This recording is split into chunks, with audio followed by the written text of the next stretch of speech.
Hi everyone, my name is Emma Belknap and I'm a research assistant for the Book of Mormon Art Catalog. Today we're with Emily Larson, and Emily Larson is a Utah-based curator, a museum professional, a researcher, and an artist. She is the director of the Springville Museum of Art, where she's worked in a variety of positions since 2014. She is passionate about Utah's art history and loves working with local Utah artists.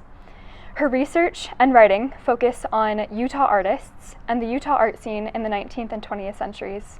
Emily, thank you so much for being with us today. Yeah, thanks for inviting me. It's really exciting to be here and to talk about this piece. I know. Yeah, so today in the curriculum of Come Follow Me, we're going to be talking about 2 Nephi 6 through 10. And at this point in time in the Book of Mormon, Jacob is preaching to the Nephites, specifically about the plan of salvation, and there's a few chapters where he even quotes Isaiah as part of that.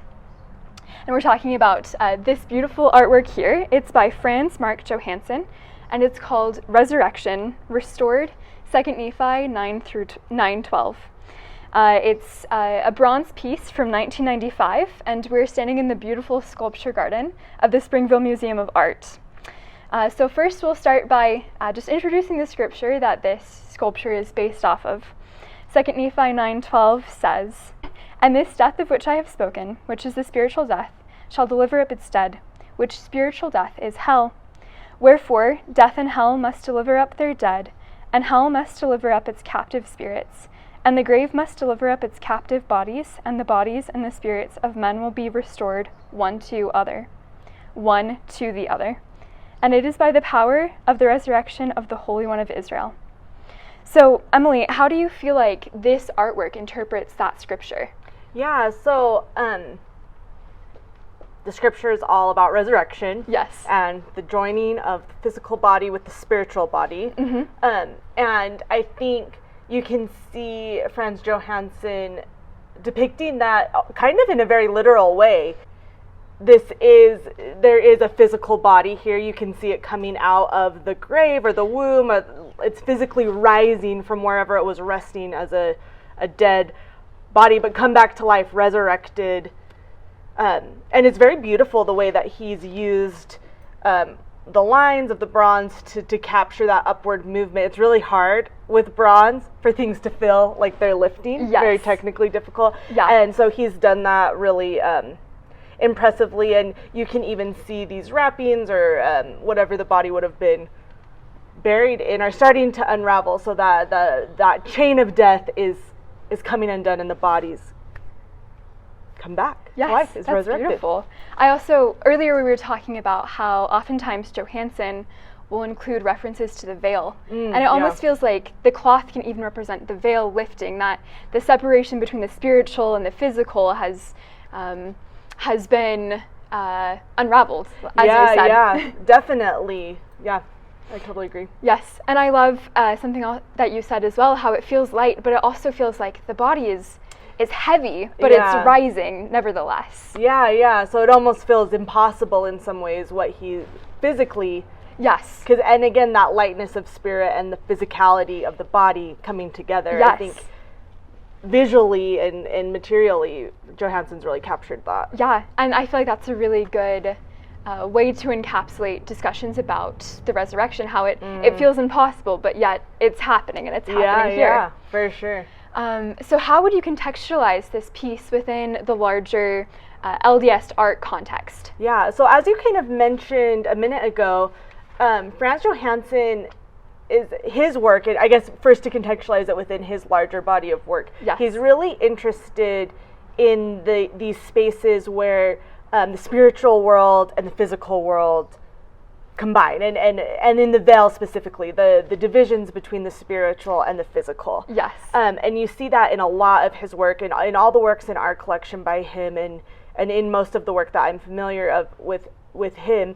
He often very physically will depict a veil or the separation between the spiritual and the earthly. And so this piece is really interesting because like you said, that fabric might represent the veil, but there's not that physical line, because here's where there kind of is no veil anymore. The spiritual and the physical have connected. Yeah. And Franz Johansson, he started teaching at BYU in the late 1950s. Mm-hmm. And then in the 60s at BYU, there was a big art movement called the Mormon Art and Belief Movement. And that was really started by another professor at BYU at the time, Del Fletcher, and there were some students who were really involved with it, Dennis Smith, Gary Smith. Now I'm going to forget a lot of people, but a lot of people. It's all good. Trevor Southey is a huge part of it. And they were really interested in this very like kind of esoteric philosophical way about what is Mormon art and what should it be, and how do we depict these really deep philosophical symbolic doctrines in ways that are visually compelling. And so, and this maybe is more context than you want, but Franz Johansson was not like central to this movement, but he was a professor and very influential to these students, and these students influenced him, and they were all, especially Dennis Smith, but all of them very interested in the same kind of things of where are the lines between spiritual and physical, and what happens after we, like, what does that crossing of the veil look like?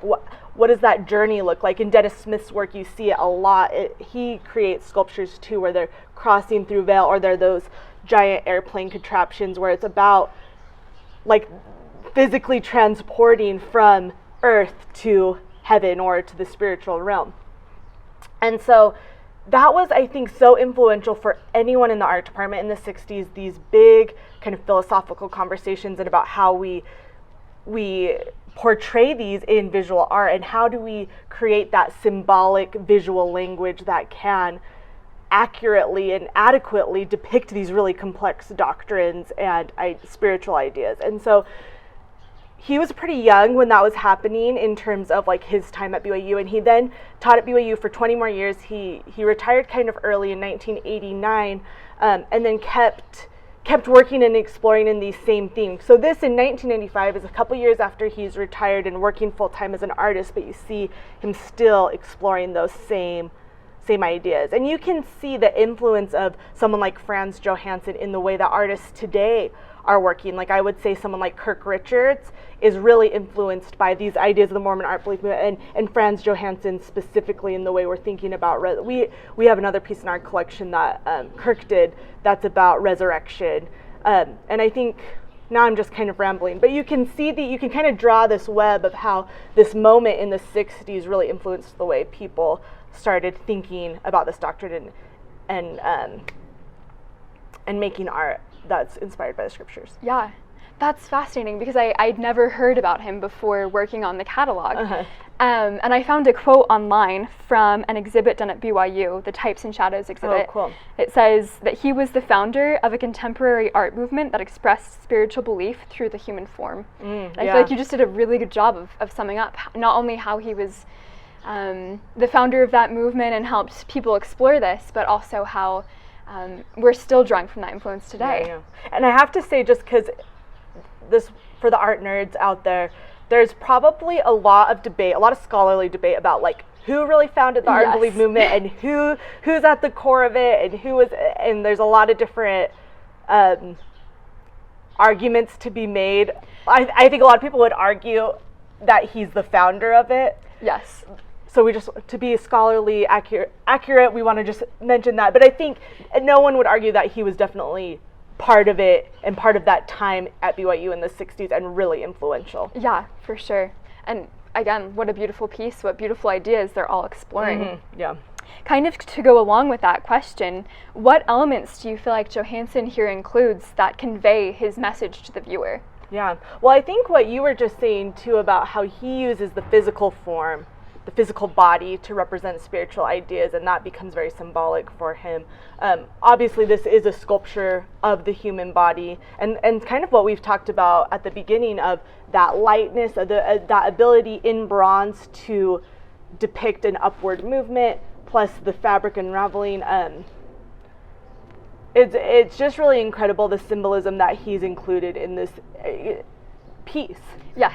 That is kind of more visually and compositionally, in some ways, more simple than a lot of his work. Yeah. Because it is just the one figure, and it's standalone. He does a lot of reliefs and a lot of scenes that are more complicated, but this is one figure, and he's put all of that in just the one figure. Yeah.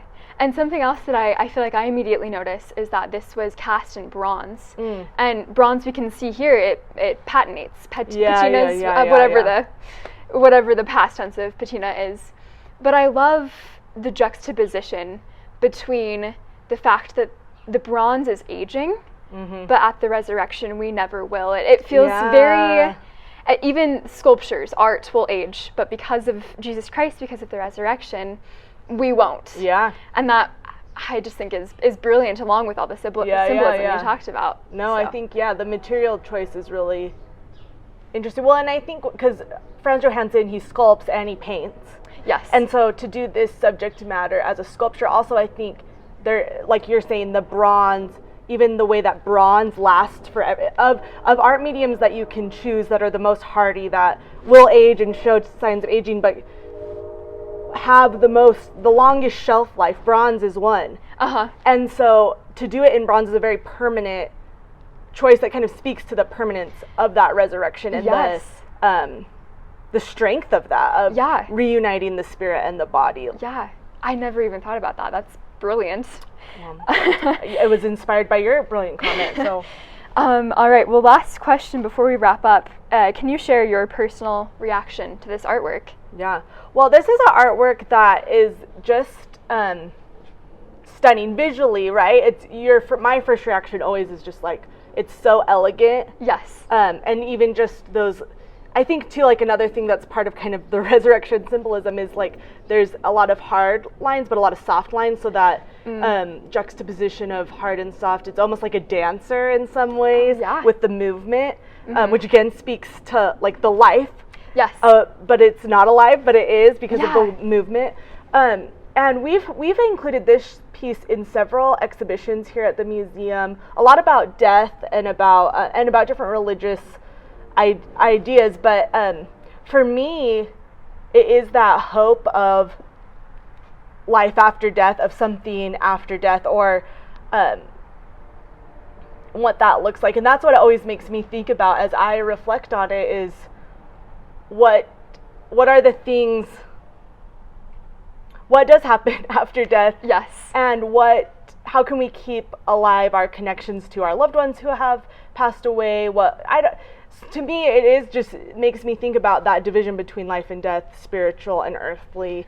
And it's just beautiful. It's a beautiful piece to look at and contemplate. Yeah, I agree. Man, well, thank you so much for your insights on this piece, and thank you so much for joining us. Yeah, my pleasure. Yeah, we hope that this helps with your study of Come Follow Me this week, and just adds a little more insight into how you can use the catalog to find more meaning in the scriptures that you're studying. So thank you for joining us.